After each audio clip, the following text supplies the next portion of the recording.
بیان کرنے کے بعد مصطفیٰ کریم علیہ السلام کی عظمت اور شان بیان کرنے کے بعد جو ترتیب بناتے سب سے پہلے جناب صدیق اکبر، پھر اس کے بعد فاروق اعظم، پھر اس کے بعد عثمان غنی، پھر مولا علی، پھر امام حسن حسین۔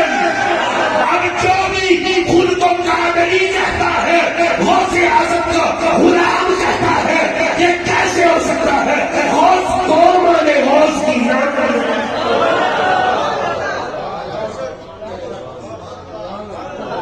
یہ جعلی قادری ہم نہیں مانتے،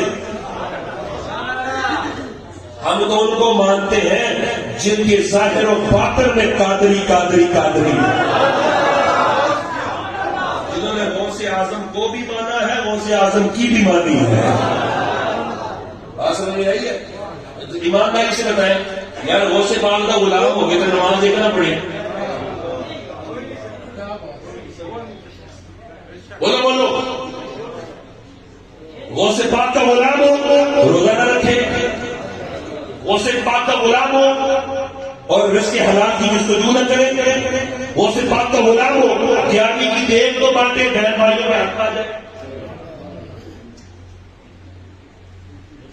بولو تو صحیح، ان کو ڈلے رہے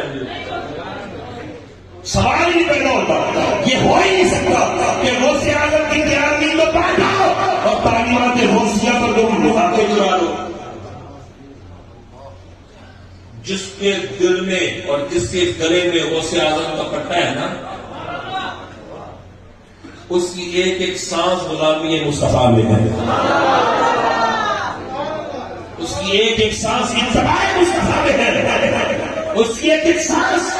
حضور کی سنت کے تابع ہے۔ جو حضور کی اتباع سے دور ہو، حضور کی سنت سے دور ہو، وہ غوث اعظم کا منگنا نہیں ہو سکتا۔ غوث اعظم کا غلام وہی ہے جس کو کہنا نہ پڑے کہ میں عبد القادر کا غلام ہوں، بلکہ اس کا چہرہ دیکھے، اس کا رنگ دیکھے، اس کا ڈھنگ دیکھے، اس کی چال دیکھے، اس کی ڈھال دیکھے، اس کا قول دیکھے، اس کا فعل دیکھے، دیکھ کر پتہ چل جائے اور یہ تو چلتا پھرتا غلام ہے عبد القادر۔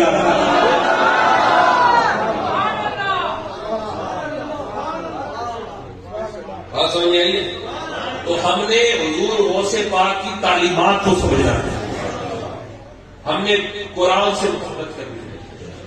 ہم نے حدیث سے محبت کرنی ہے، ہم نے حضور کی سنت سے محبت کرنی ہے، ہم نے اتباع رسول کی پیروی کرنی ہے، ہم نے مسجدوں کو آباد کرنا ہے، ہم نے اپنے علماء اور اولیاء سے محبت کرنی ہے، ان کی قدر کرنی ہے۔ میری بات ختم ہوگی، بس میں نے شعر پڑھنا ہے کیونکہ